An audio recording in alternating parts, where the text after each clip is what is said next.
আসসালামু আলাইকুম ওয়া রাহমাতুল্লাহি ওয়া বারাকাতুহু। নাহমাদুহু ওয়া নুসাল্লি আলা রাসূলিহিল কারীম, আম্মা বা'দু, ফাআউযু বিল্লাহি মিনাশ শাইতানির রাজীম। বিসমিল্লাহির রাহমানির রাহিম। লা উকসিমু বিয়াউমিল কিয়ামাহ ওয়া লা উকসিমু বিন নাফসিল লাওয়ামাহ। আয়াহসাবুল ইনসানু আল্লান নাজমা'a 'ইযামাহ বালা কাদিরিনা আলা আন নুসাউবিয়া বানানা। সাদাকাল্লাহুল আযীম। আজকে যে সূরা থেকে আমরা তাফসীর শুনবো, সূরাটার নাম হচ্ছে সূরাতুল কিয়ামা। বাংলা যেটাকে আমরা কিয়ামত বলি, বাংলায় কি বলি? কিয়ামত।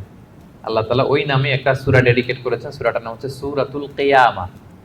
আমি খুব সহজ ভাষায় এই সূরাতে আসলে আল্লাহ তাআলা কি মেসেজ আমাদেরকে দিয়েছেন, কি বার্তা রাখতে চেয়েছেন, আপনাদের সামনে উপস্থাপন করার চেষ্টা করব। কোরআন কিন্তু আসলে সহজ। ওয়ালাকাদ ইয়াসসারনাল কুরআনা লিযিকর। আল্লাহ বলেছেন আমি কোরআনকে বোঝার জন্য সহজ করে দিয়েছি। ফাহাল মিন মুদ্দাকির, আছো কেউ এই সহজ কোরআন থেকে লেসন নিবা, উপদেশ নিবা, আছো কেউ? তো তাহলে যে সূরা নিয়ে আলোচনা করব, সূরাটার নাম কি? সূরাতুল কিয়ামা। মাশাআল্লাহ, সূরাতুল কিয়ামা। কিয়ামা মানে হচ্ছে রেসারেকশন, মানে পুনরুত্থান। আমরা মরে গেলে আমাদের সব শেষ, আর কিছু নাই, এরকম ব্যাপারটা না। লাইফ আফটার ডেথ বলে ইসলামে একটা কথা আছে, আল বা'স বা'দাল মাউত। আপনারা ইমানে মুফাসসিলের নাম শুনেছেন না? আমানতু বিল্লাহি ওয়া মালাইকাতিহি ওয়া কুতুবিহি ওয়া রুসুলিহি ওয়াল ইয়াউমিল আখিরি ওয়াল কদারি খাইরিহি ওয়া শাররিহি। তারপরে মিনাল্লাহি তাআলা, সবশেষেরটা কি? ওয়াল বা'সি বা'দাল মাউত। বা'স মানে আবার উঠবেন, আপনি আবার জেগে উঠবেন। মিনহা খালাকনাকুম ওয়া ফিহা নুঈদুকুম ওয়া মিনহা নুখরিজুকুম তারাতান উখরা। আল্লাহ বলেন আমি মাটি থেকে বানিয়েছি, মাটির কবরেই তোমরা আবার প্রবেশ করবে, আবার ওই মাটির কবর থেকে যেভাবে প্রথম বানিয়েছিলাম আবার উঠবে। এই যে আবার উঠবো, আবার জেগে উঠবো। আমার সর্বশেষ যে লিখিত বই এক নজরে কোরআন, তার আগের বইটার নাম জেগে ওঠো আবার। দেখছেন আপনারা? ওই জেগে ওঠো আবার মানে আবার যে আমরা জেগে উঠবো, মৃত্যুর পরে আমরা সবাই আবার জেগে উঠবো। আমাদেরকে জাগিয়ে তুলবেন কে? এই যে মৃত্যুর পরে আবার জেগে ওঠা, এটাকে আরবিতে বলে আল বা'স। আরবিতে কি বলে? আল বা'সু বা'দাল মাউত, মৃত্যুর পরে আবার জেগে ওঠা। তো এই জেগে ওঠা, মৃত্যুর পরে মানুষ যে আবার জেগে উঠবে, আবার বেঁচে উঠবে, এইটা মক্কার কুরাইশরা মানতে পারতেছিল না। কারণ তারা দেখে যে প্রাচীন প্রাচীন কবরস্থানগুলোতে মানুষ মরে যাওয়ার পরে পচে গলে শেষ হয়ে যায়। ইভেন মানুষের যে স্কেলিটন থাকে, হাড়, এগুলো 10-15 বছর পরে মাটির সাথে মিশে গুঁড়ো হয়ে যায়। এই গুঁড়ো হয়ে যাওয়া জিনিস, যেটার কোনো অস্তিত্ব নাই, আবার কিভাবে কি করে ওঠে, এটা তাদের মাথায় আসতেছিল না। তো আস ইবনে ওয়াইল নামে এক মুশরিক, সে একটা পুরাতন কবরের ভেতরে সামান্য কিছু মানুষের হাড়, ওইটাকে এরকম হাত দিয়ে মোচড় দেওয়ার পর এটা ডাস্ট হয়ে গেছে, পাউডার। আসলে মানুষের হাড়, মরে যাওয়া মানুষের হাড়, এই পাউডারটা এনে রাসূল সাল্লাল্লাহু আলাইহি ওয়াসাল্লামের কাছে এনে এরকম একটা ফু দিয়েছে। ফু দেওয়াতে বাতাসের মধ্যে বালুটা মিশে গেছে। তো তখন আস ইবনে ওয়াইল বলে যে মাই ইউহিল ইযামা ওয়া হিয়া রামীম। মুহাম্মদ, তুমি বলতেছো এই ডাস্ট থেকে আল্লাহ আবার এই মানুষটাকে বানাবে? এটা তো একটা মানুষের কঙ্কাল ছিল, এটাকে যে তোমার সামনে ফু দিলাম, এটা তো বাতাসে মিশে গেল। তুমি কি বলতে চাচ্ছ যে এইটাকে একদিন আল্লাহ আবার জীবিত করবেন? মাই ইউহিল ইযামা ওয়া হিয়া রামীম, এটা কিভাবে? How come it's possible? এটা কিভাবে সম্ভব? তো ধুলা হয়ে গেছে, বালি, মানুষ বলতে কোনো অস্তিত্বই নাই। আল্লাহ রাসূল সাল্লাল্লাহু আলাইহি ওয়াসাল্লাম বললেন যে হ্যাঁ, আল্লাহ তাআলা এই ডাস্ট থেকে, এই ধুলা থেকে, বালি থেকে এটাকে আবার পুনরায় জীবিত করবেন, যেমনি আল্লাহ প্রথম মানুষকে বানিয়েছিলেন। প্রথম আল্লাহ তাআলা যেভাবে বানিয়েছেন, সেই আল্লাহ আবার এটা থেকে ওই মানুষকে আবার রিকনস্ট্রাক্ট করবেন, রিবিল্ড করবেন, রিশেপ দিবেন, রিসেট করবেন, আবার আগের মতো তিনি এই মানুষকে তৈরি করবেন। তো এই সূরায় এটাই বারবার বোঝানো হয়েছে যে যিনি প্রথম মানুষকে বানাইতে পারলো, সে আল্লাহ কি মরে যাওয়ার পরে, পচে গলে যাওয়ার পরে আবার বানাতে পারবে না? আচ্ছা বলেন তো, কোন জিনিস প্রথমবার বানানো কঠিন না দ্বিতীয়বার বানানো কঠিন? কারণ প্রথমবার ফার্স্ট টাইম, কোনো এক্সপেরিয়েন্স নাই। প্রথমবার যেহেতু করে ফেলতে পারছে, এখন তো একটা এক্সপেরিয়েন্স হয়ে গেছে, কি বলেন? জানা হয়ে গেছে, একটা ধারণা হয়ে গেছে। দ্বিতীয়বার কি কঠিন লাগবে আর? আল্লাহ তাআলা বারবার বলেন যে যিনি প্রথমবার তোমাদেরকে বানায় ফেলতে পারলেন। তোমাদের তো কোনো অস্তিত্ব ছিল না, অস্তিত্বহীন একটা জগৎ থেকে আল্লাহ তোমাকে অস্তিত্বে আনলেন। আমরা ছিলাম ইন এক্সিস্টেন্স, এখন আমাদেরকে এক্সিস্টেন্সে আনলেন। আচ্ছা, একটু খেয়াল করে বলুন তো, আজকে থেকে 100 বছর আগে আপনার কোনো অস্তিত্ব ছিল? আমার কোনো অস্তিত্ব ছিল? আমি যে আসবো দুনিয়াতে, যে আমার এই নাম হবে, এই গ্রাম হবে, এই পিতামাতা হবে, এই ফিচার হবে, এগুলো আমরা কেউ জানতাম? তো এই আমাদেরকে যেহেতু আল্লাহ তৈরি করতে পারলেন, অস্তিত্বহীনতার জগৎ থেকে অস্তিত্বে আনতে পারলেন, সে আল্লাহ আবার পুনরায় তৈরি করতে ওনার সমস্যা কোথায়? ওটা তো আরো সহজ, কি বলেন? আচ্ছা, আজকে থেকে 200 বছর পরে ধরেন একজন মানুষ পৃথিবীতে যে আসবে, তার এখন কোনো অস্তিত্ব আছে? তার নাম, তার পরিবার, তার বংশ, তার কোনো অস্তিত্ব পৃথিবীতে নাই। কিন্তু এই লোকটা আসবে না পৃথিবীতে? তো অস্তিত্বহীন জগৎ থেকে আল্লাহ যখন অস্তিত্বে আনতে পারলেন, মরে যাওয়ার পরে, পচে যাওয়ার পরে তিনি আবার কেন উঠাতে পারবেন না? কেন পারবেন না?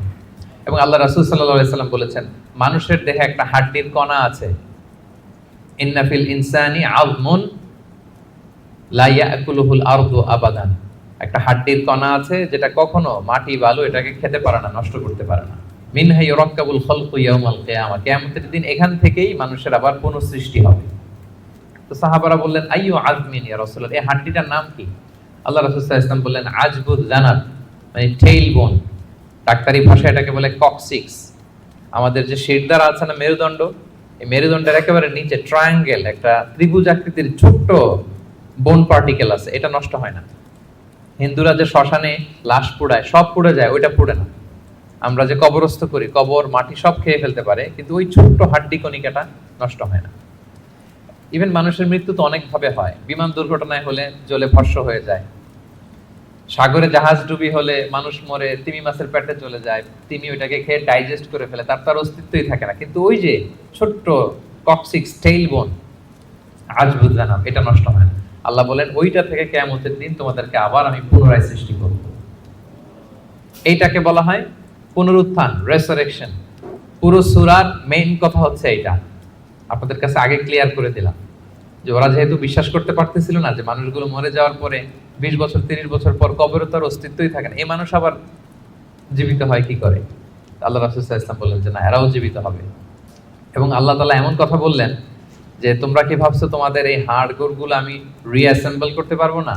আরে তোমাদের the tips of your finger, তোমার আঙ্গুলের অগ্রভাগে যে এই যে কেমন আঁকি ঝুঁকি দেখা যায়, আঁকি বুকি দেখা যায়, এই যে যেটাকে আমরা আঙ্গুলের ছাপ বলি, ফিঙ্গারপ্রিন্ট, বাসমা, এইটাকে হুবহু আমি এক করে দিব। আল্লাহ বলেন, এখন যে ফিঙ্গারপ্রিন্ট নিয়ে দুনিয়াতে তোমরা আছো, ফিঙ্গারপ্রিন্ট চিনেন তো? এই যে ইমিগ্রেশন পার করে যে মালয়েশিয়াতে ঢুকছেন, কি করছিলেন? ফিঙ্গারপ্রিন্ট দিয়েছেন না? সিম কার্ড নিতে গেলে কি করতে হয়? এই যে মেট্রিক অথেন্টিকেশনের জন্য এটা দিতে হয়। এরপরে আপনার ক্রিমিনাল ইনভেস্টিগেশনের জন্য লাগে। আপনি কোন বাড়িতে ডাকাতি করছে, তো সে যে ডাকাত যে দরজা খুলছে ওইখানে তার এই ছাপ থেকে যায়, সে যা যা টাচ করে সব জায়গায় ছাপ থেকে যায়। ফরেনসিক রিপোর্টের জন্য এই ফিঙ্গারপ্রিন্ট লাগে। আল্লাহ বলে, এখন যে ফিঙ্গারপ্রিন্ট নিয়ে পৃথিবীতে ঘুরে বেড়াচ্ছ, মারা যাওয়ার পরে আবার যে পুনরায় জীবিত করব, একই ফিঙ্গারপ্রিন্ট নিয়ে দাঁড়াবো, ওইটা সহ আমি তোমাদেরকে তুলব। তোমরা ভাবতেছো শুধু হাড় গোড়, তোমার কঙ্কালটাকে আমি রিঅ্যাসেম্বল করতে পারবো না, তোমার ফিঙ্গারপ্রিন্ট সহ আমি সেদিন দাঁড় করাবো। পৃথিবীতে প্রায় বর্তমানে 800 কোটি মানুষের বসবাস। কত কোটি? এই 800 কোটি মানুষের একজনের হাতের ছাপের সাথে, আঙ্গুলের ছাপের সাথে আরেকজনের ছাপের কোনো মিল নাই। 800 কোটি মানুষ, আপনার এই আঙ্গুলের ছাপের সাথে এই আঙ্গুলের মিল নাই। 10টা আঙ্গুলের কোনো ছাপের সাথে অন্য আঙ্গুলের কোনো ছাপের মিল নাই। ইভেন একসাথে যে যমজ ভাই হয়, টুইন, তাদেরও একজনের ফিঙ্গারপ্রিন্টের সাথে আরেকজনের ফিঙ্গারপ্রিন্টের কোনো মিল হয় না। আল্লাহ বলে, ওইটা সহ কিয়ামতের দিন আমি তোমাদেরকে তুলবো। তাহলে আল্লাহ যে আবার আমাদেরকে তুলতে পারবে, এটা কি আপনাদের বিশ্বাস হয়? নাকি এখনো একটু সন্দেহ আছে? সন্দেহ লাগে? সন্দেহের অবকাশ নাই প্রিয় ভাই এবং বোনেরা। এর কারণ, যিনি অস্তিত্বহীনতার জগৎ থেকে আমাদেরকে অস্তিত্বে আনতে পারলেন, তিনি অবশ্যই পুনরায় আমাদেরকে জীবিত করতে পারবেন। এটাই হচ্ছে সূরার মূল কথা। সূরার নাম কি যেন বলেছিলাম? সূরা কিয়ামা। কোরআনে মোট সূরা কয়টা? এই সূরাটা হচ্ছে 75 নাম্বার সূরা। কত নাম্বার? কোরআনে মোট পারা কয়টা? এটা 29তম পারায় অবস্থিত। এই সূরাটা মক্কায় নাজিল হয়েছে, ফলে এটা মাক্কি সূরা। বলুন তো কি সূরা? সবাই জোরে বলুন, কি সূরা? মাক্কি সূরা। এই সূরার আয়াত সংখ্যা কত বললাম? 40। আয়াত সংখ্যা কত? তাহলে ওভারঅল আপনি একটা ধারণা পেয়েছেন। সূরার ধারাক্রম হচ্ছে 75, কত পারায়? 29 পারায়, আয়াত সংখ্যা 40, আর সূরাটা মাদানী সূরা। কি সূরা? এবার নাজিলের সময়কালটা বলি, কখন নাজিল হয়েছে? মাক্কি যুগের একেবারে শুরুর দিকে, প্রাথমিক দিকে, প্রথম বছরই নাজিল হয়েছে। এবং নাজিলের প্রেক্ষাপট আমি বলেছি, লোকজন মৃত্যুর পরে যে আল্লাহ তাআলা আমাদেরকে পুনরুত্থান করবেন এটা মানতে চাইছিল না। তাদের কঠোর জবাব হিসেবে আল্লাহ তাআলা 40 আয়াত বিশিষ্ট এই সূরাটা নাজিল করেছেন। এবং এই সূরার সেন্ট্রাল থিম হচ্ছে পুনরুত্থান, রেসারেকশন, আবার যে আমরা উঠব। এই সূরার শেষে আল্লাহ বলেছেন যে আলাইসা যালিকা বিকাদিরিন আলা আন ইউহিয়াল মাউতা, যে আল্লাহ তোমাদেরকে প্রথম সৃষ্টি করলেন সে আল্লাহ কি আবার যে তোমাদেরকে সৃষ্টি করবেন সেই কুদরতটা কি আল্লাহর নাই? অবশ্যই আছে। বালা কাদিরিনা আলা আন নুসাউইয়া বানানা, যেটা শুরুতেই বললাম যে বানান মানে হচ্ছে tips of your finger. Even এটাকেও সুবিন্যস্ত করতে পারবেন, হুবহু এইভাবে তিনি আমাদেরকে জীবিত করবেন। তাহলে তিনি যে আমাদেরকে আবার পুনরায় জীবিত করতে পারবেন এতে কোনো সন্দেহ অবশ্যম্ভাবী, অনিবার্য। আমরা আবার জেগে উঠব, আবার আমরা উত্থিত হব, আমাদের পুনরুত্থান হবে। ইব্রাহিম আলাইহিস সালামকে যখন এই আকীদা আল্লাহ শিক্ষা দিয়েছেন যে ইব্রাহিম, মৃত্যুর পর আমি সবাইকে জাগাবো, তো তিনি বললেন যে রব্বি আরিনি কাইফা তুহিল মাউতা, আল্লাহ আপনি কিভাবে জাগাবেন, মানে মৃতকে কিভাবে জীবিত করেন, একটু যদি দেখাইতেন আমাকে, আমার খুব ভালো লাগতো। কে বলতেছেন? কাইফা তুহিল মাউতা, আল্লাহ মৃতকে কিভাবে জীবিত করেন? তা আল্লাহ বলেন বলো কি ইব্রাহিম, আওয়ালাম তুমিন, তোমার কি বিশ্বাস হয় না? ইব্রাহিম আলাইহিস সালাম বললেন বালা, অবশ্যই বিশ্বাস হয়, কিন্তু ওয়ালাকিন লিয়াতমাইন্না কলবি, দেখতে পেলে আমার অন্তরটা একটু প্রশান্ত হতো, যদি আমি দেখতাম কিভাবে জীবিত করেন। সূরা বাকারা এসেছে, আল্লাহ বললেন ফাখুয আরবাআতাম মিনাত তায়র, ঠিক আছে দেখাবো, তুমি 4টা পাখি নিয়ে আসো, জবাই করো, পাখিগুলোকে টুকরো টুকরো করো, এদের গোশতগুলো পাহাড়ের ওই পাশে ছিটায় দিয়ে আসো, এরপরে পাহাড়ের এই পাশ থেকে পাখিগুলোকে ডাকো। ইব্রাহিম আলাইহিস সালাম পাহাড়ের এই পাশ থেকে ডাক দিলেন, ডাক দেওয়ার সাথে সাথে আল্লাহ তাআলা মৃত ওই পাখির গোশতগুলোকে রিঅ্যাসেম্বল করে একসাথে জীবিত করে আবার ইব্রাহিম আলাইহিস সালামের সামনে এনে হাজির করে দিলেন। ইব্রাহিম আলাইহিস সালাম দেখে আশ্বস্ত হলেন, তার হৃদয় প্রশান্ত হলো। তাহলে আল্লাহ তাআলা যে মৃতকে জীবিত করতে পারেন এতে কি কোনো সন্দেহ আছে? না। শুরুতে আমরা বলেছি ইমানে মুফাসসালে আল্লাহ বলেছেন, আমাদেরকে জানিয়েছেন যে 7টা বিষয়ের উপর ঈমান রাখতে হয়, এর মধ্যে একটা হচ্ছে ওয়াল বা'স বা'দাল মাউত, মৃত্যুর পরে তিনি আমাদেরকে জীবিত করবেন, এটা আল্লাহর কুদরত। আচ্ছা, তাহলে সূরাতুল কিয়ামা নামকরণ কেন করা হলো, কোত্থেকে করা হলো? এই সূরার প্রথম আয়াতেই আল্লাহ তাআলা কিয়ামত শব্দটাকে উল্লেখ করেছেন। প্রথম আয়াতেই কিয়ামত শব্দটার উল্লেখ আছে এবং কিয়ামত নিয়েই পুরো সূরা জুড়ে এখানে আলোচনা, ফলে এজন্য এই সূরার নাম হয়েছে কি? সূরা কিয়ামা। আল্লাহ বলেছেন লা উকসিমু বিয়াউমিল কিয়ামা, এখান থেকে সূরার নাম কিয়ামা। আচ্ছা, এই সূরায় বেসিক্যালি 5টা বিষয়ে কথা বলা হয়েছে। কয়টা? মোট 5টা সেকশন। এখন একটা জেনারেল ওভারভিউ শেয়ার করতেছি। প্রথম 15 আয়াতে কিয়ামতের ভয়াবহতা, কিয়ামত যে কত ভয়াবহ হতে পারে, প্রথম 15 আয়াতে আল্লাহ এটা আলোচনা করেছে। পরের 4 আয়াতে ওহীর প্রতি রাসূল সাল্লাল্লাহু আলাইহি ওয়াসাল্লামের যে ভীষণ আগ্রহ সেটা নিয়ে আলোচনা করা হয়েছে। এর পরের 6 আয়াতে কিয়ামতের দিন কিছু মানুষের চেহারা হবে উজ্জ্বল, গ্লোয়িং ফেস, আর কিছু মানুষের চেহারা হবে গ্লুমি ফেস, মানে বিষণ্ণ, বিবর্ণ, অন্ধকার চেহারা। এটা নিয়ে আলোচনা করা হবে। এক দলের হবে উজ্জ্বল চেহারা, আরেক দলের হবে বিষণ্ণ, বিবর্ণ, কালো চেহারা। আমাদের চেহারাগুলো যেন সেদিন উজ্জ্বল থাকে, আমরা সেই কামনা করি আল্লাহর কাছে। এরপরে 26 থেকে 30 নম্বর আয়াতে মৃত্যুকালীন অবস্থা কি হবে মানুষের, সেটা নিয়ে আলোচনা করা হয়েছে। সর্বশেষ 10 আয়াতে আল্লাহ পুনরুত্থান দিয়ে ক্লোজ করেছেন সূরাটা।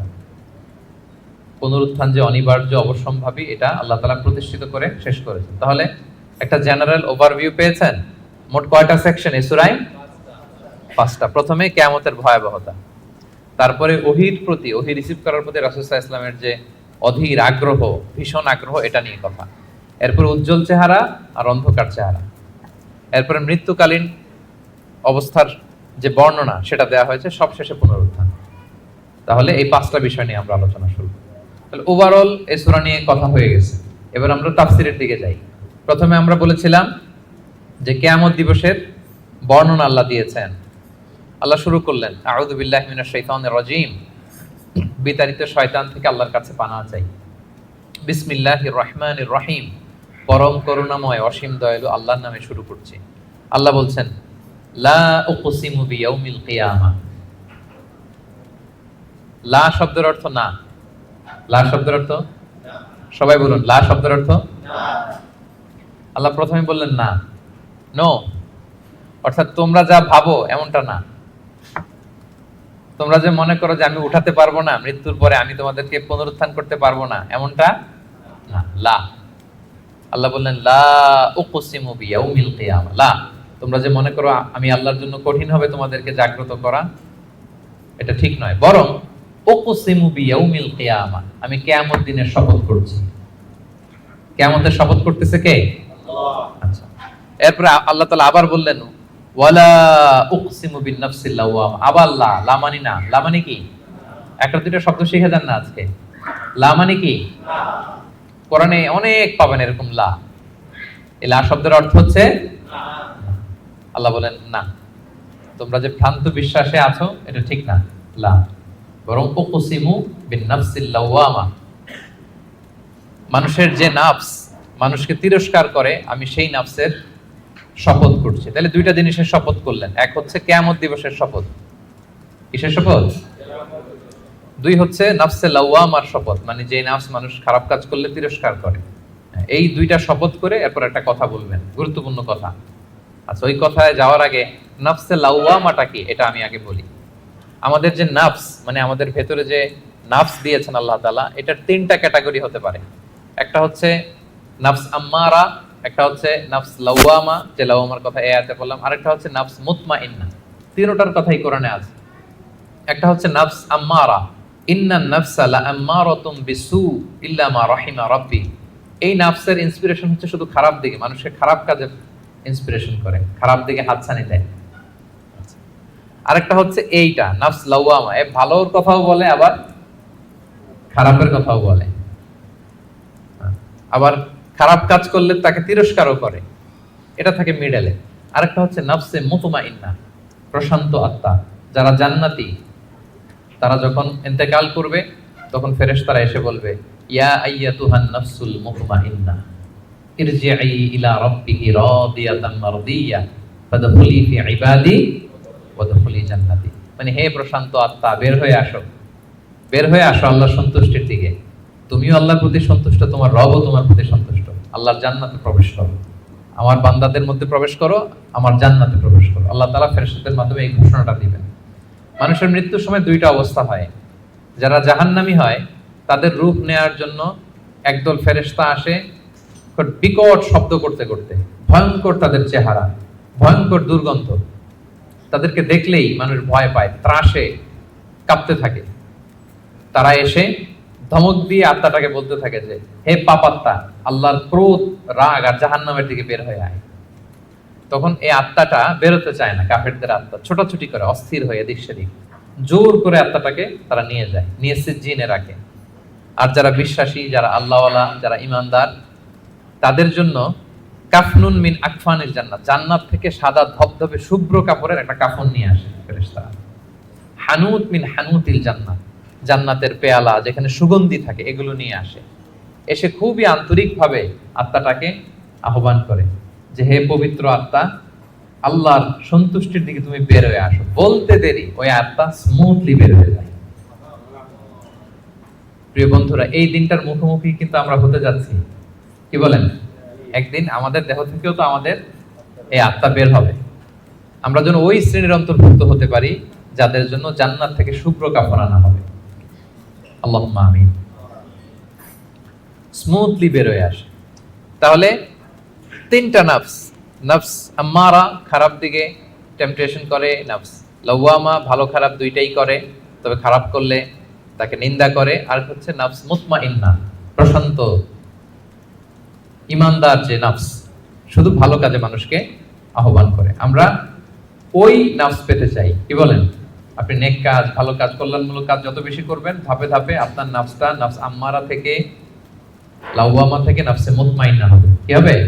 নাফসে মুতমাইন্না। তাহলে দুইটা কসম করে আল্লাহ বললেন, আয়াহসাবুল ইনসানু আল্লান নাজমা ইদামা, মানুষ কি মনে করেছে তাদের দেহের হাড় গোড়গুলোকে আমি অ্যাসেম্বল করতে পারবো না? এটা ভাবতেছে তারা, যে তারা মরে গেলে তার দেহ পচে যায়, তার তার শুধু কঙ্কাল সারটা থাকে, শুধু দেহের হাড্ডি হাড়গোড় থাকে, এটাকে আমি জোড়া লাগাতে পারবো না, এটা ভাবতেছেন?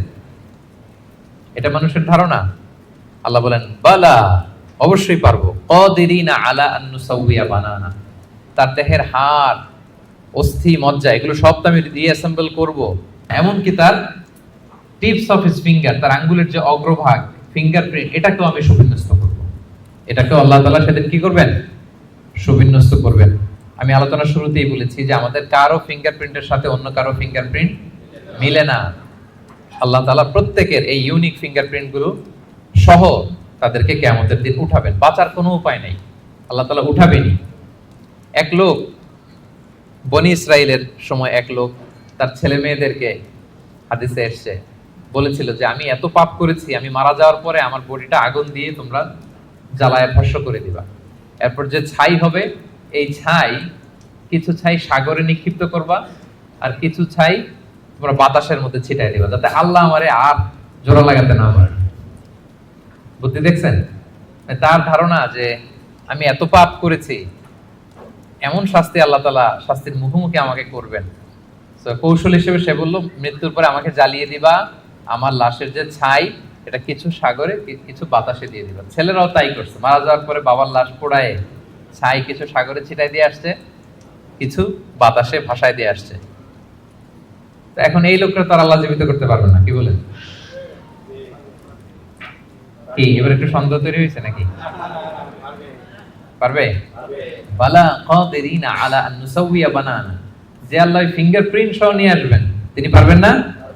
পারবেন। এবং কিয়ামতের দিন তার সাথে কি ঘটবে সেটাও সহিহ মুসলিমে আসছে। আল্লাহ তাআলা তাকে আবার জীবন দিবেন। এবার তো বেচারা ধরা খেয়ে গেছে, তাকে তো আল্লাহ ঠিকই আবার জীবন দিলেন। এবার আল্লাহ বলবেন, আচ্ছা তুমি এই কাজটা কেন করছিলা? মা হামালাকা আলা হাযা, এরকম ইউনিক ফন্দি বুদ্ধি আটছো কেন? লাশ পোড়ায় তোমার লাশ কিছু সাগরে দিবে ছাই, কিছু দিবে বাতাসে ভাসায় কেন? বলতেছে ইয়া রাব্বি মাখাফাতু, আপনার ভয়, আপনার ভয়ে আমি এই কাজ করেছি। তো তার ওই করুণ রেসপন্সটা আল্লাহর কাছে এত ভালো লাগলো যে আল্লাহ আপনার ভয়ে, যে আপনি যে আমাকে শাস্তির মুখোমুখি করবেন, আপনার ভয়ে আমি এই বুদ্ধি করেছি। তার এই করুণ আর্তনাদের কারণে আল্লাহ তাআলা তাকে ক্ষমা করে জান্নাতবাসী করে দেবেন। তাহলে কোনোভাবেই এটা থেকে বাঁচার কোনো উপায় নাই। তিনি আমাদেরকে, আমরা যেভাবেই মারা যাই, যেখানে আমাদের অবস্থান থাকুক না কেন, তিনি আমাদেরকে কি করবেন? পুনরুজ্জীবন দান করবেন। তাহলে আল্লাহ তাআলা বললেন বালা কাদিরিনা আলা আন নুসাউইয়া বানানা, তোমাদের যে ফিঙ্গারপ্রিন্ট এগুলোকে আমি একত্রিত করব। তাহলে এটা মনে রাখবেন যে ফিঙ্গারপ্রিন্টের কথা আল্লাহ তাআলা এই সূরা কিয়ামতে বলেছেন। কোন সূরায় বলেছেন? ফিঙ্গারপ্রিন্টের কথা বলেছেন। 1892 সালে আমরা প্রথম জানতে পারি, পৃথিবীবাসী একজন সায়েন্টিস্ট, ফ্রান্সিস গ্যালটন তার নাম, সে প্রথম এটা বৈজ্ঞানিকভাবে আবিষ্কার করে যে মানুষের এখানে যে কিছু আঁকি ঝুঁকি আছে এগুলো একটার সাথে আরেকটা মিলে না। ফলে যেটা বললাম, বায়োমেট্রিক অথেন্টিকেশনের জন্য, ফরেনসিক রিপোর্টের জন্য বা ক্রিমিনাল ইনভেস্টিগেশনের জন্য তারা বৈজ্ঞানিকভাবে 1892 সালে এটা পৃথিবীতে এটা নিয়ে কাজ করা শুরু করছে। আর 1500 বছর আগে আল্লাহর কোরআনের ভেতরে এই ফিঙ্গারপ্রিন্ট, আঙ্গুলের ছাপের ব্যাপারে আমাদেরকে জানিয়ে দিয়েছেন কে? 1500 বছর আগে তিনি জানিয়ে দিয়েছেন যে বালা কাদিরিনা আলা আন নুসাউইয়া বানানা, তোমাদের আঙ্গুলের ফিঙ্গারপ্রিন্ট গুলোকে আমি আল্লাহ একত্রিত করব। আল্লাহু আকবার। এরপর আল্লাহ তাআলা বললেন বাল ইউরিদুল ইনসানু লিয়াফজুরা আমামা, এগুলো যেন মানুষ পাপ করে, ভবিষ্যতে সে পাপ করতে চায়, তার মধ্যে অন্যায় প্রবণতা আছে। এবং আল্লাহ রাসূল সাল্লাল্লাহু আলাইহি সাল্লামকে ঠাট্টা করে তারা জিজ্ঞেস করতো ইয়াসআলু আইয়ানা ইয়াউমুল কিয়ামা, হে মুহাম্মদ তুমি যে বারবার বলো কিয়ামত কিয়ামত, কবে হবে এটা? কবে? ইয়াসআলু আইয়ানা ইয়াউমুল কিয়ামা, কবে হবে? কিয়ামতের ডেট জানার যে খুব আগ্রহ, এই জন্য না, ঠাট্টা করে বলে। কি করে? তুমি যে বলতেছো কিয়ামত হবে, কবে হবে? সাহাবারাও জিজ্ঞেস করতেন, কিন্তু ঠাট্টা করে জিজ্ঞেস করতেন না, ওনারা প্রস্তুতি হিসেবে জিজ্ঞেস করতেন। এক সাহাবী বলেন ইয়া রাসূলুল্লাহ মাতা সাআ, হে নবী কিয়ামত কবে হবে? আল্লাহ রাসূল সাল্লাল্লাহু আলাইহি ওয়াসাল্লাম বলেন ওয়া মাযা আ'দাদতা লিস-সাআ, কিয়ামতের জন্য তোমার প্রস্তুতি কি? তুমি এত কিয়ামত কবে হবে জানার জন্য উদ্গ্রীব হলে?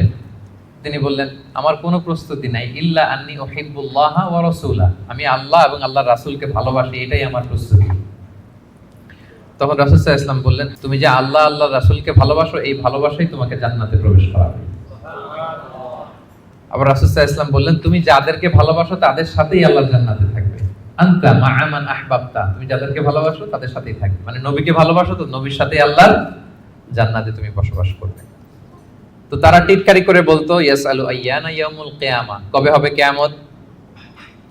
এবার রাসূল সাল্লাল্লাহু আলাইহি ওয়াসাল্লাম কিয়ামতের বর্ণনা দিচ্ছেন যে কিয়ামত যখন হবে, ফাইদা বারিকাল বাসার, আতঙ্কে মানুষের চোখ ধাঁধিয়ে যাবে কিয়ামতের সময়। কিয়ামতের একটা ফিচার শোনেন, কিয়ামত এমন সময় হুট করে হবে, কেউ থাকবে বাজারে, কেউ মাঠে, কেউ ঘাটে, কেউ অফিসে, কেউ রান্নাঘরে, কেউ ওয়াশরুমে, কেউ স্কুলে, কেউ কলেজে, কেউ বিজনেস মিটিং এ। যখন কিয়ামতের বিভীষিকা শুরু হবে, ফাইদা বারিকাল বাসার, মানুষের চোখ ছানা বড়া হয়ে যাবে, চোখ ধাঁধিয়ে যাবে কিয়ামতের আতঙ্কে। ওয়া খাসাফাল কমার, চাঁদ এটা আলোহীন হয়ে যাবে, নিষ্ক্রিয় হয়ে যাবে। ওয়া জুমিআ আশ-শামসু ওয়াল কমার, চাঁদ সূর্য একটার সাথে একটা ধাক্কা লেগে মেসাকার হয়ে যাবে। কিয়ামতের বর্ণনা। ইয়াকুলুল ইনসানু আইনাল মাফার, সেদিন মানুষ বলবে পালাবার জায়গা কোথায়, পালাবো কোথায়? আইনাল মাফার, সেদিন পালানোর কোনো জায়গা আছে বলেন তো? আল্লাহ বলছেন, ইয়াউমা তারাউনাহা তাযহালু কুল্লু মুরদিআতিন আম্মা আরদাআত ওয়া তাদউ কুল্লু যাতি হামলিন হামলাহা। কিয়ামতের অবস্থা এমন হবে যে কিয়ামতের বিভীষিকা যখন শুরু হবে, দুগ্ধপোষ্য বাচ্চাকে রেখে, বাচ্চাকে ফেলে দিয়ে মা দৌড়ে পালাবে। ব্রেস্ট ফিডিং মাদার যারা আছে, মানে যেই মা বাচ্চাকে দুধ খাওয়ায়, দেখবেন যে ওই বাচ্চাকে চোখের আড়াল করতে চায় না, কাছে কাছে রাখে না। কিন্তু কিয়ামতের বিভীষিকা এত ভয়ঙ্কর হবে, ওই মা দুধের বাচ্চাটাকে রেখে পালাবে। ওয়া তাদউ কুল্লু যাতি হামলিন হামলাহা, যত প্রেগন্যান্ট নারী আছে, 2 মাসের কনসিভ, 5 মাসের, 6 মাসের, 7 মাসের, half form baby, full form baby, মুহূর্তেই সব ডেলিভারি হয়ে যাবে ভয়ের চোটে। ওয়া তারান নাসা সুকারা ওয়া মা হুম বিসুকারা ওয়ালাকিন্না আযাবাল্লাহি শাদীদ, মানুষগুলো পাগলের মতো দৌড়াবে, পাহাড়গুলো তুলার মতো বিক্ষিপ্ত পতঙ্গের মতো নিক্ষিপ্ত হতে থাকবে, ছুটতে থাকবে।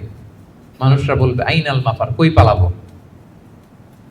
আল্লাহ বলেন, খাল্লা লা ওয়াসার, সেদিন কোনো ঠাঁই নাই কারো, কোথাও পালানোর জায়গা নাই। ইলা রাব্বিকা ইয়াউমা ইযিনিল মুস্তাকার, সেদিন ঠাঁই দিতে পারবে শুধু একজন, তিনি কে? কিয়ামতের দিন আল্লাহর সুশীতল আরশের নিচে 7 শ্রেণীর ব্যক্তিকে আল্লাহ তাআলা ছায়া দিবেন। যেদিন আল্লাহর সুশীতল আরশের ঠান্ডা ছায়া ছাড়া ওই দিন আর কোনো ছায়া থাকবে। আমরা যেন ওই 7 শ্রেণীর অন্তর্ভুক্ত হতে পারি। আল্লাহ আমাদের তৌফিক দান করুক, আমরা পড়ি আমিন। আমার একটা লেকচার আছে, আল্লাহর সুশীতল আরশের নিচে ছায়া পাবে যে 7 শ্রেণীর ব্যক্তি, আপনারা শুনে নেবেন। তো আল্লাহ তাআলা বলছেন, সেদিন আল্লাহর আশ্রয় ছাড়া কোনো আশ্রয় নেই। ইউনাব্বাউল ইনসানু ইয়াউমা ইযিম বিমা কদ্দামা ওয়া আখার, সেদিন মানুষকে তার আমলনামা দেয়া হবে। আমলনামা মানুষ সব দেখবে, যা করে এসেছিল তাও দেখবে, এবং দুনিয়াতে যা রেখে এসেছে তাও দেখবে। আমাদের ভালো কাজের ধারা দুইটা, একটা হচ্ছে এই যে এখন একটা ভালো কাজ করতেছি, সওয়াব চলে যাচ্ছে, তাই না? দান করলাম, আমলনামায় যুক্ত হচ্ছে, সালাত করলাম, আমলনামায় যুক্ত হচ্ছে। তো মারা যাওয়ার পরে ওগুলো তো আমি আগেই পাঠাই দিলাম। আরেকটা হচ্ছে মারা যাওয়ার পরেও কিছু আমলনামা জারি থাকে। আপনি কিছু সাদাকায়ে জারিয়া করেছেন, চলমান সাদাকা, বা ভালো কাজের আদেশ দিয়েছেন, কোন একটা ভালো কাজ করার ব্যাপারে মানুষকে উদ্বুদ্ধ করেছেন। আপনি দুনিয়াতে নাই, কিন্তু আপনার কথা শুনে ইন্সপায়ার্ড হয়ে যারা ভালো কাজ করেছে তার একটা পার্সেন্টেজ সওয়াব কিয়ামত পর্যন্ত, এটা যদি দুনিয়াতে জারি থাকে, আপনার এই আমলনামাও জারি থাকবে। আল্লাহ আপনার আমলনামায় কি করবেন? ওটা ঢুকাতে থাকবেন, সাদাকায়ে জারিয়া। অনুরূপভাবে গুনাহে জারিয়াও আছে, এটা দুই ধরনের, একটা সাদাকায়ে জারিয়া আর একটা গুনাহে জারিয়া। এমন পাপ কাজ আপনি শিখাইছেন জগৎবাসীকে, তারা আপনি চলে যাওয়ার পরে ওই পাপ কাজ করতেছে, তাইলে ওই পাপের একটা পার্সেন্টেজ আপনার আমলনামায় যুক্ত হয়ে যাবে। তো আমলনামা আল্লাহ তাআলা দিবেন আমাদেরকে, ঠিক আছে, এবং দিয়ে বলবেন, ইকরা কিতাবাকা কাফা বিনাফসিকা আল-ইয়াউমা আলাইকা হাসিবা, পড়ো, তোমার আমলনামা তুমি পড়ো। যদিও আমরা প্রত্যেকে আমাদের নিজেদের ব্যাপারে ভালো জানি, আমাদের কার কি অবস্থা জানি না। আমি যদি পাপ করি, জুলুম করি, অন্যায় করি, খারাপ কাজ করি, সমাজে যে লোকটা করে তার নিজের একটা জানা আছে না, জানাশোনা আছে না নিজের ব্যাপারে? তার যে কি হইতে যাচ্ছে কিয়ামতের দিন, তার তো একটা হিসাব আছে, কি বলেন? আর যে খুব আল্লাহওয়ালা, নামাজি, মুত্তাকি, নেককার, তার একটা হিসাব আছে না? তার তো একটা হিসাব আছে, ইনশাআল্লাহ আমি আমার সব ভালো কাজের প্রতিদানগুলো জমা হচ্ছে আমার, আমি আল্লাহর কাছে পাই টু পাই, বুঝে বুঝে পাবো এর রিওয়ার্ড, এর প্রতিদান। তো আল্লাহ বলবেন বালিল ইনসানু আলা নাফসিহি বাসীরা, মানুষ নিজেই তার ব্যাপারে ভালো করে জানে, যদিও আমলনামা দেয়া হবে কিন্তু প্রত্যেকেই তার ব্যাপারে ভালো করে জানে। এইভাবে এই প্রথম 15 আয়াতে আল্লাহ তাআলা কিয়ামতের বিভীষিকাময় পরিস্থিতির কথা তুলে ধরলেন। 5টা সেকশনের প্রথম সেকশন, বড় সেকশনটা আমরা কভার করলাম। সবার কাছে ক্লিয়ার হয়েছে তো?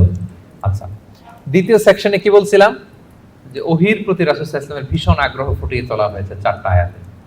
তো এই আয়াতগুলো যখন নাজিল হচ্ছিল, রাসূল সাল্লাল্লাহু আলাইহি ওয়াসাল্লাম সাথে সাথে পড়তেছিলেন। জিবরাইল আলাইহিস সালাম যখন নাজিল করে উনিও পড়তে আরম্ভ করেন। কেন? উনি ভাবতেছেন যদি ভুলে যাই। কোন ভাবনা থেকে? যদি ভুলে যাই, সাথে সাথে মুখস্থ করতেছেন। তো আল্লাহ তাআলা আয়াত নাজিল করলেন যে নবী, যখন আমি কোরআনের আয়াত নাজিল করি সাথে সাথে আপনি তড়িঘড়ি করে আয়াত্ত করবার জন্য পড়া শুরু করবেন না। আপনি শান্ত থাকুন, নীরব থাকুন, কেবল ঠায় তাকিয়ে থাকুন আর শুনুন। মুখস্থ করায় দেওয়ার দায়িত্ব আমি আল্লাহ নিয়ে নিলাম। কোরআনের একটি শব্দ, একটি অক্ষর আপনি ভুলবেন না, সবগুলোই আমি আল্লাহ নিজ কুদরতে আপনাকে মুখস্থ করাই দেব। এবং রাসূল সাল্লাল্লাহু আলাইহি ওয়াসাল্লাম মুখস্থ করেছেন, ঠিক কিনা বলেন তো? পৃথিবীর সর্বপ্রথম কোরআনের হাফেজ কে ছিল বলেন? মুহাম্মদ রাসূলুল্লাহ সাল্লাল্লাহু আলাইহি ওয়াসাল্লাম। ওনার উপরে তো কোরআন নাজিল হয়েছে, তো ওনার আগে কে কোরআনের হাফেজ হতে পারবে? পারবে কেউ? তিনি ছিলেন প্রথম হাফেজ। তো ওনাকে আল্লাহ তাআলা স্বয়ং নিজ দায়িত্বে মুখস্থ করে দিয়েছেন যে বালিল ইনসানু আলা নাফসিহি বাসীরা, মানুষ নিজের ব্যাপারে ভালো করেই জানে। ওয়ালাউ আলকা মাআযিরা, যদিও সে নিজের ব্যাপারে যত এক্সকিউজ সে হাজির করুক আল্লাহর কাছে। এরপর আল্লাহ বলছেন নবীকে লা তুহাররিক বিহি লিসানাকা লিতা'জালা বিহি, যখন কোরআনের আয়াত নাজিল হয় তাড়াতাড়ি করে পড়বেন না। ইন্না আলাইনা জামাআহু ওয়া কুরআনা, এটা আপনার হৃদয়ে জমা করে দেওয়ার, মুখস্থ করিয়ে দেওয়ার দায়িত্ব আমি আল্লাহ নিজে নিয়ে নিলাম। ফাইদা ক্বারানাহু ফাত্তাবি' কুরআনা, জিবরাইল যখন পড়বে শুধু খেয়াল করে শুনুন, বাকিটা আমার দায়িত্ব। সুম্মা ইন্না আলাইনা বায়ানা, এরপর এটার ব্যাখ্যা বিশ্লেষণ আমি আল্লাহ আপনাকে শিখাই দেব। এই 4 আয়াতে আল্লাহ তাআলা বুঝাতে চাইলেন যে রাসূল সাল্লাল্লাহু আলাইহি ওয়াসাল্লাম যে ওহী রিসিভ করার জন্য খুব উদ্গ্রীব থাকতেন, ওনাকে আশ্বস্ত করা হলো যে নবী আপনি চিন্তিত হবেন না। তাহলে 2টা সেকশন চলে গেল। 3 নাম্বার সেকশন কি বলেছিলাম, যে 2 ধরনের ফেস থাকবে কিয়ামতের দিন। কিছু ফেস হবে উজ্জ্বল ফেস, গ্লোয়িং ফেস, তার বিপরীতে কিছু চেহারা হবে গ্লুমি ফেস, বিবর্ণ বিষণ্ণ চেহারা। তাদের কথা আল্লাহ বললেন। আল্লাহ বললেন কাল্লা বাল তুহিব্বুনাল আজিলা, বরং তোমরা এই দুনিয়ার জীবনকে বেশি প্রাধান্য দাও। মানুষের স্বভাব হচ্ছে আখিরাত, সেটা যে একটা বিশাল জগৎ, হাজার হাজার বছর অন্তহীন যে জগৎ, ওই জগৎটা নিয়ে আমরা খুব একটা টেন্স থাকি না, ওটা নিয়ে আমাদের প্ল্যান থাকে না। আমাদের প্ল্যান থাকে 40 বছর, 50 বছর, 60 বছর। অন্য আয়াতে আল্লাহ বলছেন বাল তুসিরুনাল হায়াতাদ দুনিয়া ওয়াল আখিরাতু খায়রু ওয়া আবকা, তোমরা দুনিয়ার জীবনকে প্রাধান্য দাও, কিন্তু এটা স্থায়ী জীবন নয়। স্থায়ী জীবন হচ্ছে আখিরাতের জীবন। আওয়াজ করে বলুন তো, স্থায়ী জীবন কোন জীবন? আখিরাতের জীবন। সেটাই বললেন কাল্লা বাল তুহিব্বুনাল আজিলা, তোমরা দুনিয়াকে প্রাধান্য দাও, এটাকে ভালোবাসো। ওয়া তাযারুনাল আখিরা, আর আখিরাতকে তোমরা ভুলে যাও।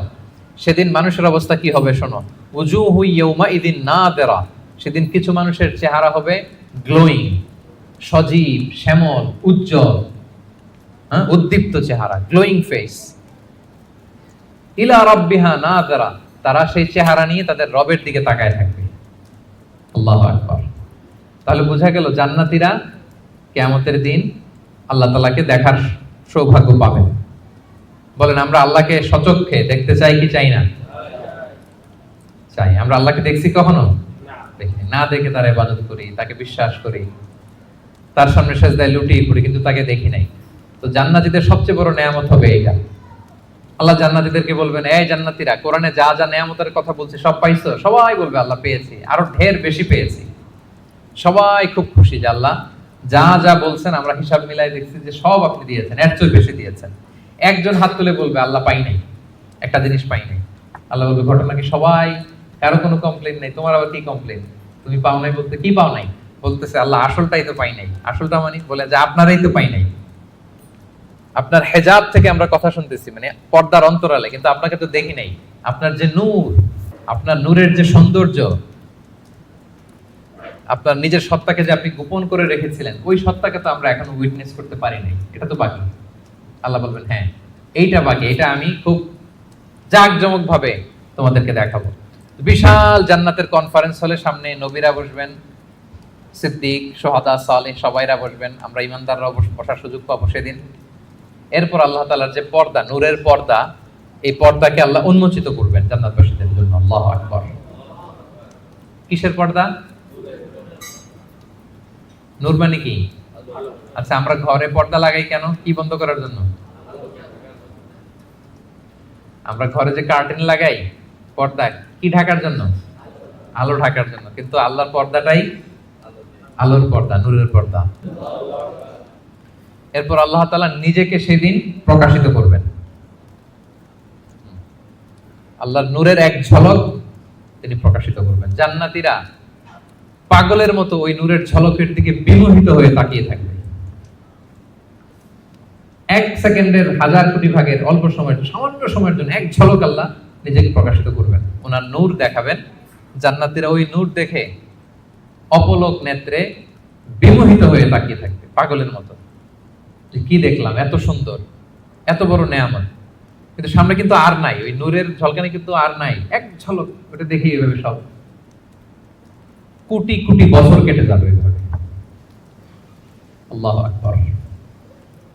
উজুহু ইয়াউমাইদিন নাযিরা ইলা রাব্বিহা নাযিরা। কিছু উজ্জ্বল চেহারা সেদিন তাদের রবের দিকে তাকিয়ে থাকবে। আল্লাহ রাসূল সাল্লাল্লাহু আলাইহি ওয়াসাল্লাম বলেছেন যে ইন্নাকুম সাতারাউনা রাব্বাকুম আয়ানান, তোমরা কিন্তু কিয়ামতের দিন চাক্ষুষ আল্লাহকে দেখবে, সব জান্নাতীরা। এই কথা যখন রাসূল সাল্লাল্লাহু আলাইহি ওয়াসাল্লাম বললেন, সাহাবারা বললেন যে রাসূলুল্লাহ, আল্লাহকে সবাই একসাথে কিভাবে দেখবে? দেখতে কি ধাক্কাধাক্কি হবে না? তো রাসূল সাল্লাল্লাহু আলাইহি ওয়াসাল্লাম বললেন যে আকাশের চাঁদ উঠলে তোমরা কি ধাক্কাধাক্কি করে দেখো? বলেন যে আকাশে যখন চাঁদ উঠছে আমরা কি আরেকজনকে সরাই বলি, ভাই একটু সরেন আমি দেখি? সরেন। যে যেখানে আছে সেখান থেকে কি করে? চাঁদকে উইটনেস করতে পারে, দেখতে পারে। তো তাহলে সচক্ষে আমরা সেদিন আল্লাহ তাআলাকে দেখতে পাবো। আওয়াজ করে পড়েন ইনশাআল্লাহ। তাহলে উজুহু ইয়াউমাইদিন নাযিরা ইলা রাব্বিহা নাযিরা। সজীব চেহারাগুলো আল্লাহর দিকে তাকিয়ে থাকবে। এটা হচ্ছে এক শ্রেণী। আরেক শ্রেণী হবে কি? ওয়া উজুহু ইয়াউমাইদিন বাসিরা। আরেক দলের চেহারা হবে কালো। ওই যে আমলনামায় তার সব খারাপ কাজের লিস্ট। তাদের চেহারা কি উজ্জ্বল হবে? কেমন হবে?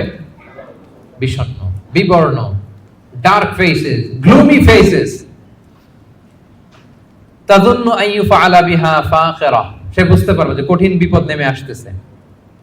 আচ্ছা, গেল উজ্জ্বল চেহারা, আলোকিত চেহারা। এরপরে মৃত্যুকালীন অবস্থার বর্ণনা। খাল্লা, তোমরা যে ভাবতেছো তোমরা পুনরুত্থিত হবে না, শুরুতে তো দুইবার লা লা বলছো যে না না, যা বলতেছো এটা ভুল। আবার এখানে কাল্লা, না তোমরা যা বলতেছো এটা কিন্তু ঠিক না। বারবার রিমাইন্ডার, পুনরুত্থান হবেই হবে, এটা কেউ ঠেকাইতে পারবে না। ইদা বালাগাতিত তারাকিয়া, মানুষের রূহ যখন কণ্ঠনালী পর্যন্ত পৌঁছে যায়, ওয়াকিলা মান রাক, তখন মৃত্যুর একটা সিনারিও আল্লাহ তুলে ধরেছেন। তখন মানুষ সব শেষ চেষ্টাটা করে। মৃত্যু সজ্জা যখন চলে যায় আমরা কি করি? লাস্ট চেষ্টাটা করি যে তাকে বাঁচানো যায় কিনা, কোনো রাকি আছে কিনা তাকে রুকিয়া করবে, কোনো ডাক্তার আছে কিনা তাকে শেষ চেষ্টাটা করবে। ওয়াযান্না আন্নাহুল ফিরাক, কিন্তু মৃত্যুগামী যে যাত্রী সে বুঝে যায় যে এটাই আমার লাস্ট স্টেজ দুনিয়ার। তার মানে যিনি মৃত্যুবরণ করে মৃত্যুর কিছু সময় আগে সে বুঝতে পারে যে আমি ছেড়ে যাচ্ছি এই পৃথিবী, আমি কি করতেছি? ছেড়ে যাচ্ছি। আচ্ছা, ওয়ালতাফাতিস সাকু বিসাক, এই দুনিয়ার কষ্ট বা ভয়াবহতার সাথে যুক্ত হয় আখিরাতের ভয়াবহতা। মানে আজকে দুনিয়ার শেষ দিন, এরপরে আমার শুরু হয়ে যাবে কি? আখিরাতের প্রথম দিন। ইলা রাব্বিকা ইয়াউমা ইযিনিল মাসাক, এবং মানুষকে তার রবের দিকে সেদিন নেওয়া হবে। আচ্ছা, মৃত্যুকালীন সংক্ষিপ্ত বর্ণনা শেষ। এরপর আল্লাহ শুরু করলেন সর্বশেষ যে সেকশনটা, সেটা যে পুনরুত্থান যে হবেই, এটা আবার তিনি শক্তভাবে মজবুতভাবে তুলে ধরলেন এই সূরার একেবারে শেষ কয়েকটা আয়াতে। আল্লাহ বললেন ফালা সাদ্দাকা ওয়ালা সাল্লা, যারা কাফির মুশরিক, যারা আল্লাহকে মানে না, তাদের বৈশিষ্ট্য কি? ফালা সাদ্দাকা, তারা কিয়ামতকে সত্য বলে মানেও না। ওয়ালা সাল্লা, তারা সালাতও আদায় করে না। ওয়ালাকিন কাযযাবা ওয়া তাওয়াল্লা, তারা এটাকে মিথ্যা বলে, তারা মুখ ফিরিয়ে নেয়। একদল দেখবেন যে আপনি ভালো বললে মুখটা ফিরায় নেয়, যত উদাহরণ দিয়ে আপনি বুঝান সে ওটা মানবে না, সে ওইখান থেকে ইগনোর করে চলে যাবে। সুম্মা যাহাবা ইলা আহলিহি ইয়াতামাত্তা, সে গর্বভরে তার ফ্যামিলির কাছে যায়। মুফাসসিরিন ইকরাম বলেছেন, ইকরামা বলেছেন যে এর দ্বারা উদ্দেশ্য হচ্ছে আবু জাহাল। আবু জাহালকে যখন আল্লাহ রাসূল সাল্লাল্লাহু আলাইহি ওয়াসাল্লাম দাওয়াত দিচ্ছিল, যতভাবে যুক্তি নির্ভর কথা রাসূল সাল্লাল্লাহু আলাইহি ওয়াসাল্লাম বলে, কিন্তু সে শোনে না, সে অহংকার করে চলে যায়। আউলা লাকা ফাআউলা সুম্মা আউলা লাকা ফাআউলা, তোমার জন্য ধ্বংস অনিবার্য। এরপর আল্লাহ তাআলা বলছেন আয়াহসাবুল ইনসানু আন ইউতরাকা সুদা, যে কথা দিয়ে শুরু করেছিলেন সেটা দিয়ে শেষ করতেছেন। কোরআনের কোনো কিছুই অমিল নাই। আপনি দেখবেন একেবারে সূরার শুরুতে যেই কথা, শুরুর কথার সাথে শেষের কথার মিল আছে। আবার এই সূরার শেষে যা বলছে আরেক সূরার শুরুতে মিল আছে, মানে সবটা ইন্টারকানেক্টেড, হাইলি ইন্টারকানেক্টেড। আল্লাহ বলছেন আইয়াহসাবুল ইনসানু আইয়ুতরাকা সুদা, মানুষ কি ভাবে যে তাকে এমনি এমনি ছেড়ে দেওয়া হবে কোনো পরীক্ষা ছাড়া? কিয়ামতের দিন হাত তুলে বলবেন আল্লাহ আমি তো ঈমানদার ছিলাম, আর আল্লাহ বলবেন যাও তুমি চলে জান্নাতে ঢুকে যাও, এরকম না। আপনাকে কঠিন পরীক্ষার মুখোমুখি হতে হবে। আপনি যে আপনার ঈমানের দাবিতে সত্যবাদী, পদে পদে এটা প্রমাণ দিতে হবে। আলাম ইয়াকু নুতফাতাম মিন মানিয়্যিন ইউমনা, আমাদের সৃষ্টি শৈলীটা কেমন ছিল আল্লাহ ওইদিকে আমাদেরকে একটু তাকাতে বলতেছেন যে দেখো তো তুমি কি ছিলা, আমি আপনি আমরা প্রত্যেকে আসলে কি ছিলাম যদি একটু খেয়াল করেন তো। আপনি আপনার ছোটবেলার কত বছরের কথা মনে করতে পারেন? আপনি স্মৃতি হাতরাতে হাতরাতে পেছনে গেলে মানে কত বছর বয়সের কথা আপনার মনে আছে দেখি? আপনার বয়স যখন 3 ছিল কোনো স্মৃতি মনে আছে? 4, 5 কিছু? 5 বছর বয়সে আমরা স্কুলে ভর্তি হই, তো তার আগের কিছু ঘটনা আমাদের খেয়াল থাকে, কিন্তু 3 বছরের কোনো ঘটনা খেয়াল আছে? থাকতে পারে, কারো হয়তো থাকতে পারে, কিন্তু অধিকাংশই থাকে না। আচ্ছা তার পিছনে যদি যান 2 বছর বয়সের, 1 বছর, আপনারই তো জীবন ওইটা, তো আপনার কিছুই তো খেয়াল নেই। আমারই তো জীবন, আমার পহেলা বছর, আমার দ্বিতীয় বছর, তৃতীয় বছর কি ছিল আমার খেয়ালই নেই। আচ্ছা তার আগে যদি যান 6 মাস বয়স, মায়ের বুকের দুধ খেয়ে যে বেঁচেছিলাম, কিছু মনে পড়ে? আচ্ছা তার আগে মায়ের পেটের 9 মাস একটা অন্ধকার জগতে যে ছিলাম, দেখেন তো স্মৃতি হাতরাতে হাতরাতে কিছু পান কিনা? হ্যাঁ, ধোঁয়াশা, কিছুই মনে পড়ে না। আল্লাহ বলে একটু তাকাও তুমি কই ছিলা। আলাম ইয়াকু নুতফা, তুমি কি একটা সামান্য স্পার্ম ড্রপ ছিলা না, শুক্রাণু? মিন মানিয়্যিন ইউমনা, যেটা তোমার বাবার পৃষ্ঠদেশ থেকে তোমার মায়ের গর্ভের মধ্যে তুমি নিক্ষিপ্ত হয়েছিলে। বাবার পৃষ্ঠদেশ থেকে মায়ের গর্ভে তোমাকে আমি নিয়েছিলাম। ছোট্ট একটা মানে অনুবীক্ষণ যন্ত্র ছাড়া দেখা যায় না এই শুক্রাণু। এটা ছিলাম আমি, এটা ছিলেন আপনি, আপনার অস্তিত্ব তো এইটা, আমার অস্তিত্ব তো এইটা। তো আল্লাহ একটু ফিরে নিতেছে যে দেখো কিভাবে তোমার ক্রিয়েশন মেকানিজমটা, কিভাবে অস্তিত্বহীনতা থেকে বাবার পিঠ থেকে মায়ের গর্ভে তুমি ছিলে একটা স্পার্ম ড্রপ, একটা ছোট্ট শুক্রাণু। সুম্মা কানা আলাকা, এরপরে তুমি হলা একটা আলাকা, জোকের মতো, জোক যেটা মায়ের জরায়ুর দেয়ালে লেগেছিল। আপনারা যারা এমব্রয়োলজি নিয়ে কিছু পড়াশোনা করছেন বা জানেন, অথবা আপনি সার্চ দিলেও দেখবেন যে আমাদের জন্মের আগে, জন্মের শুরুর দিকটা আমাদের কেমন ছিল। দেখবেন যে ছোট্ট ওই যে বর্ষাকালে পানির মধ্যে ব্যাং যখন বাচ্চা দেয়, ব্যাঙগাছি দেখেছেন? শত শত কালো কালো ছোট, এরকম ছোট ছিলাম আমরা। আমার মায়ের জরায়ুর দেয়ালের মধ্যে আমরা ছিলাম। ব্লাড ক্লট, এটার পরে আল্লাহ বানালেন লিটল ফ্ল্যাশ, একটা ছোট্ট গোশতের টুকরা। হ্যাঁ, সেখানে আল্লাহ আমাদের স্কেলিটন দিলেন, এই যে আমাদের কঙ্কাল, আমাদের স্কাল দিলেন। হ্যাঁ, আমাদের নার্ভ সিস্টেম চালু করলেন, আমাদের হেয়ারিং সিস্টেম চালু করলেন, আমাদের এই যে হার্ট প্রথম পাম্প করলো, হ্যাঁ, সিস্টোলিক ডায়াস্টোলিক অলিন্দ নিলয় শুরু হলো।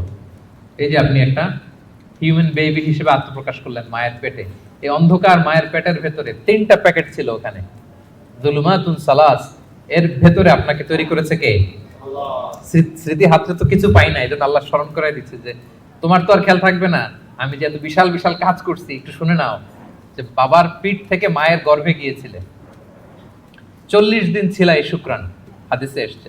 তারপরের 40 দিন ছিল আলাকা, ব্লাড ক্লট। তারপরের 40 দিন ছিল লিটল ফ্ল্যাশ, ছোট্ট একটা গোশতের টুকরা। এরপর এক ফেরেশতা এসে তোমার মধ্যে রূহের ফুৎকার দিয়েছে। এরপরে এই যে সিস্টোলিক ডায়াস্টোলিক শুরু হয়েছে। আপনি যে প্রাণ ফিরে পেয়েছেন, একটা ফুল ফর্ম বেবি হচ্ছেন, এইভাবে আমি তোমাকে দুনিয়াতে এনেছি। এগুলো কেন বলতেছে জানেন? আল্লাহ বুঝাইতে চাইছে যে আল্লাহ এইভাবে করতে পারে, সে আল্লাহ মরে যাওয়ার পরে, পচে যাওয়ার পরে, গলে যাওয়ার পরে, 1000 বছর পরে সে আল্লাহকে তোমাদেরকে উঠাতে পারে না? এটাকে বলে পুনরুত্থান, বল বাস বাদাল মাউত। ফাখালাকা ফাসাওয়া, সৃষ্টি করলেন, সুবিন্যস্ত করলেন। ফাজআলা মিনহু যাওজাইনি যাকারা ওয়াল উনসা, এরপর আল্লাহ জোড়া সৃষ্টি করলেন। তোমাদের কাউকে বানালেন নারী, কাউকে বানালেন পুরুষ।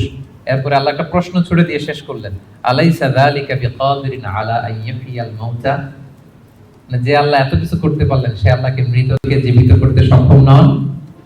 বলেন তিনি কি সক্ষম নন? রাসূল সাল্লাল্লাহু আলাইহি ওয়াসাল্লাম যখন এই সূরাটা শেষ করতেন তিনি বলতেন বালা বালা ইয়া রাব্বানা, অবশ্যই হে আল্লাহ, অবশ্যই আপনি আমাদেরকে পুনরায় জীবিত করতে সক্ষম। তাহলে এই 40টা আয়াতের মধ্য দিয়ে বেসিক্যালি আল্লাহ তাআলা তিনি যে আমাদেরকে আবার পুনরায় জীবিত করতে সক্ষম, এটা তিনি আমাদেরকে শিখিয়েছেন। তাহলে মারা যাওয়ার পরে আমরা যে আবার উঠবো, এই বিশ্বাসটাকে আজকে একটু মজবুত হয়েছে নাকি না আগের মতোই? আলোচনা শোনার আগে যে অবস্থায় ছিলেন, আলোচনাটা শোনার পরে কি বল বাস বাদাল মাউত, মৃত্যুর পরে যে আবার পুনরায় জীবিত হবে, এই বিশ্বাসটা আরেকটু মজবুত হয়েছে আপনাদের? সম্মানিত বন্ধুরা, এই সূরার মূল কথা হচ্ছে পুনরুত্থান, যে আল্লাহ তাআলা আমাদেরকে আবার জীবিত করবেন। আমাদের বিশাল এক জগৎ পড়ে আছে মৃত্যুর পরে, অনন্তকালের জগৎ, লাইফ আফটার ডেথ। আমাদের এই জীবনের ব্যস্ততা, আমাদের ফ্যামিলি, আমাদের সন্তান, আমাদের ব্যবসা, আমাদের ক্যারিয়ার, আমাদের নানা মোহের জালে আমরা এমন ভাবে আটকে আছি, ওই বিশাল জগতের কোনো প্ল্যানিংই নেই। ধরেন যে আপনি 2 মাস পরে দেশে যাবেন, একটা প্ল্যান থাকে না? টিকিট করো, এই করো, শপিং করো, এটা করো, দেশে আসতেছি, এই করতে, কত প্ল্যান। মাত্র 1 মাসের সফর। আর মৃত্যুর পরের সফরটা কত দিনের বলেন? অনন্তকালের সফরের নিয়ে আমাদের কোনো প্ল্যানই নেই। আল্লাহ তাআলা এই জন্য বারবার মাক্কি সূরাগুলোর নানা ভাবে তিনি বুঝাতে চেয়েছেন যে মৃত্যুর পরে তুমি জীবিত হবা এবং তোমার কাছের লোক যারা তাদেরকে আবার পাবা। তোমার বাবা দাদা কাউকে আমি হারাই নাই চিরকালের জন্য, তারা জান্নাতি হলে আমরা এক জান্নাতে একসাথে থাকবো ইনশাআল্লাহ। আওয়াজ করে পড়ুন ইনশাআল্লাহ। তাহলে সংক্ষেপে যদি বলি এই সূরা থেকে কি শিখলাম? 1 নাম্বার হচ্ছে আমাদের আত্মাগুলোর অনেক ইন্সপিরেশন আছে। আম্মারা খারাপ দিকে ইন্সপায়ার করে, লাওয়ামা মিডল, আর একটা হচ্ছে মুতমাইন্না। আমরা কোন নাফস চাই বলেন?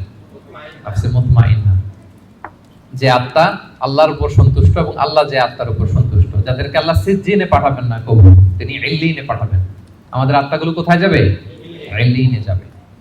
তাহলে ওটার জন্য কাজ করতে হবে, আপনার সোলটাকে আপনাকে ট্রেন আপ করতে হবে। এই আত্মার অনেক দিকে হাতছানি আছে, টেম্পটেশন আছে। ভালো কাজ করে, কল্যাণমূলক কাজ করে, যে কাজে আল্লাহ সন্তুষ্ট হয়, আল্লাহ রাসূল সন্তুষ্ট হয়, ওই কাজগুলো করে করে আপনার নাফসকে আপনার মুতমাইন্না বানাইতে হবে। এটা হচ্ছে আমাদের দায়িত্ব। 2 নাম্বার লেসন হচ্ছে রেসারেকশন। এটা হবে পুনরুত্থান, এবং আল্লাহ বলেছেন যে ফিঙ্গারপ্রিন্ট যেভাবে আছে, হাতের ছাপ সহ তোমরা উঠবা, এবং যে আল্লাহ প্রথমে সৃষ্টি করতে পারেন সে আল্লাহ পরেও সৃষ্টি করতে পারবেন। 3 নাম্বার হচ্ছে আমাদের থিংকিংটা শর্ট টার্ম থিংকিং থেকে লং টার্ম থিংকিং বানাইতে হবে। কাল্লা বাল তুহিব্বুনাল আজিলা, আল্লাহ সূরায় বলেছেন যে তোমরা দুনিয়া নিয়ে ব্যস্ত থাকো। আমাদের আসলে সব এনগেজমেন্ট, ব্যস্ততা কি নিয়ে বলেন তো? আখিরাত আমাদের প্ল্যানে নাই। মৃত্যু নিয়ে আমাদের প্ল্যান আছে? যেহেতু আমি তো অনেক প্ল্যান করে রাখছি মৃত্যু নিয়ে। আমি একদিন মারা যাব, আমার কাফনের কাপড় আনা হবে, আত্মীয় স্বজনরা কিছু কান্নাকাটি করবে, মসজিদের মাইকে অ্যানাউন্স করা হবে অমুক এলাকার নিবাসী অমুক ভাই দুনিয়াতে নাই, ইন্না লিল্লাহি ওয়া ইন্না ইলাইহি রাজিউন, আজকে বাদ আসর অমুক মাঠে তার জানাজা। এগুলো ভাবেন? এগুলো নিয়ে প্ল্যানে আছে আপনার? এরপর আত্মীয় স্বজনরা গুড বাই জানানোর জন্য লাস্ট বিদায় দিতে আসবে, আপনাকে গোসল দিয়ে সাদা কাফনে মুড়িয়ে ওই অন্ধকার কবরে রেখে আসবে। গুটগুটে অন্ধকার, এই অন্ধকার যেন আর শেষ হতে চায় না। এরপর কিছুদিন কান্নাকাটি করবে, ঠিকই আবার দুনিয়া আগের মতোই চলবে। আপনার রেখে যাওয়া সম্পদ কে কতদূর পাবে, ভাগ বটোয়ারা নিয়ে মিটিং বসবে। দুনিয়াতে শীত শেষে গ্রীষ্ম আসবে, দিন শেষে রাত আসবে, সব চলবে। থাকবেন না শুধু আপনি, থাকবেন না, আমি থাকবো না, আমিহীন দুনিয়া ঠিক চলবে আগের মতো। এগুলো ভাবেন? এগুলো ভাবার সুযোগ হয় আমাদের? কবরের 3টা প্রশ্নের মুখোমুখি হওয়া, এই রূহটা নিয়ে যে ইল্লিনে রাখা হবে, কিয়ামত, পুলসিরাত, জান্নাত, আল্লাহর সাথে সাক্ষাৎ, এগুলো ভাবার তো সময়ই নাই আমাদের। এত ব্যস্ত, হ্যাঁ? আপনার তো বেশিরভাগ ব্যবসায়ী, হ্যাঁ, এত বলেন যে হুজুর ইনভেস্টমেন্টের খোঁজ খবর নিতেই তো, এখানে ইনভেস্টমেন্ট, ওইখানে ইনভেস্টমেন্ট, এখানে ব্যবসা, দেশে ব্যবসা, এগুলো সামলাতেই তো কাহিল। আল্লাহ বলেন কাল্লা বাল তুহিব্বুনাল আজিলা, তোমরা দুনিয়া নিয়ে টু মাচ এনগেজড, ওয়া তাযারুনাল আখিরা, এক অনন্তকালের বিশাল পথ যে পাড়ি দিতে হবে ভুলেই যাও তোমরা। বরং আখিরাতকে আমাদের প্রাধান্য দিতে হবে। মুমিন জীবন দুনিয়া কেন্দ্রিক না আখিরাত কেন্দ্রিক বলেন?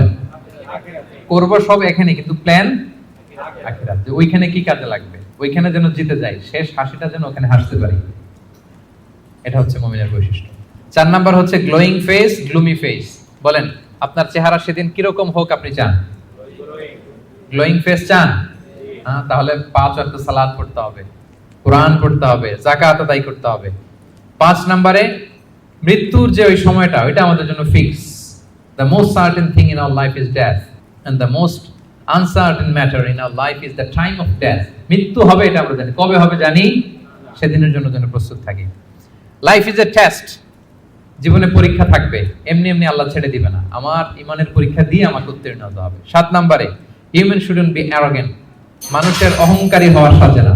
কারণ আল্লাহ আমাদের সৃষ্টির দিকে একটু তাকাতে বলছে, তোমার যে এত অহংকার, এত ক্ষমতার দাপট, তুমি পাওয়ারফুল এলাকায়, তোমার দাপটে কেউ কথা বলতে পারে না। তুমি কি ছিলা বলো তো? 3 বছর আগে কি হয়েছিল, তোমার বয়স যখন 3, মনেই করতে পারো না। মায়ের পেটে কি ছিলা, তার আগে কি ছিলা?